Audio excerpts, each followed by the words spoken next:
I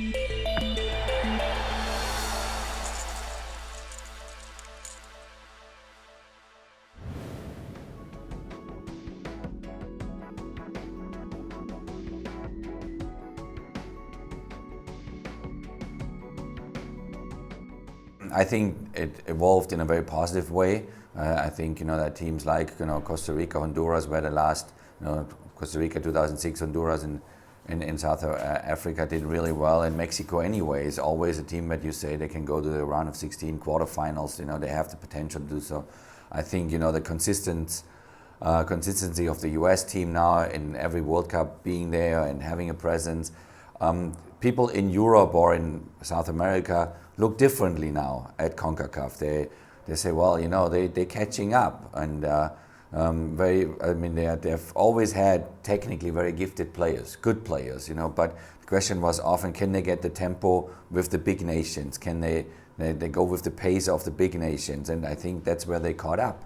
You're not beating Honduras or Costa Rica easily anymore. It doesn't happen. They will give you a real fight. And therefore, I think it's a positive sign for CONCACAF. In a World Cup itself, then, it has a lot to do with the belief. It has a lot to do with the mental side of the game, and that's where maybe CONCACAF still has to prove that they can get a team in the quarterfinal or in the Final Four one day.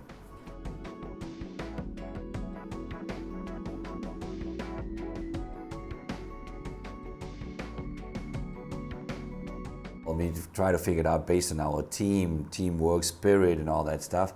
But also to go into other countries and say, we give you a real game. So we went into Italy, went into Russia, into Bosnia, and we got results because we believed in what we were doing. We turned games around last second, like in Panama, where people thought, okay, the game is over. But I said, the game is not over until the referee blows the final whistle. And this is a very important approach, a mental approach that you have to develop over years. It's not happening overnight. I think we're working on that.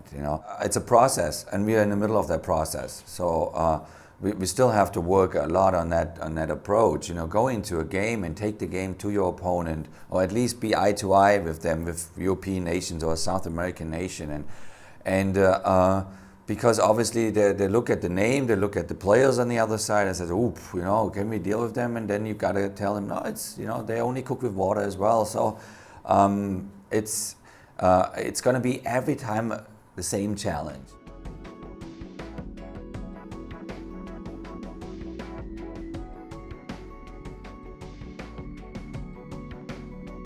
It's picking up, it's being played more and more, millions of kids are playing it. Other big sports are struggling to recruit kids. American football, there's always the danger of concussions and all that. Basketball, they say only the tall ones will make it.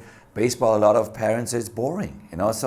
So soccer is picking up. It's now television rights are different than 10 years ago. We have a lot of soccer channels showing the European leagues, the South American leagues. We have all the Hispanic channels showing the Mexican leagues. League and so forth. So the game is growing. So it's getting on the grassroots level better and better. So it feeds us better players in our system.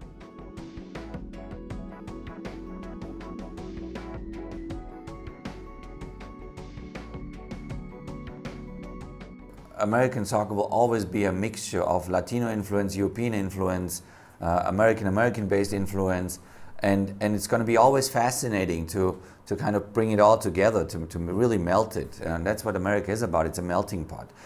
So it's an evolving style. We'll always have some shifts in it depending on who's on the field right now. And that's fascinating. But in general, what we're trying to do is we're trying to kind of catch up with the best in the world. So we look at Spain, we look at Brazil, we look at Germany and say, you know what, if you want to really be on the top of the game, you got to play the game a certain way, and you have to be able to adjust to that style, one day. So that's what we're going. So we're going through a transition period to build that style, but it will always replicate in a certain way our culture.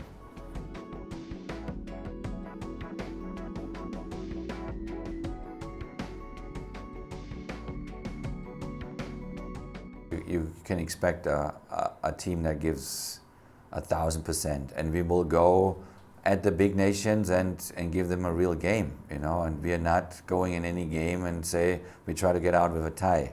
No matter what the name is we are approaching, we want to beat them.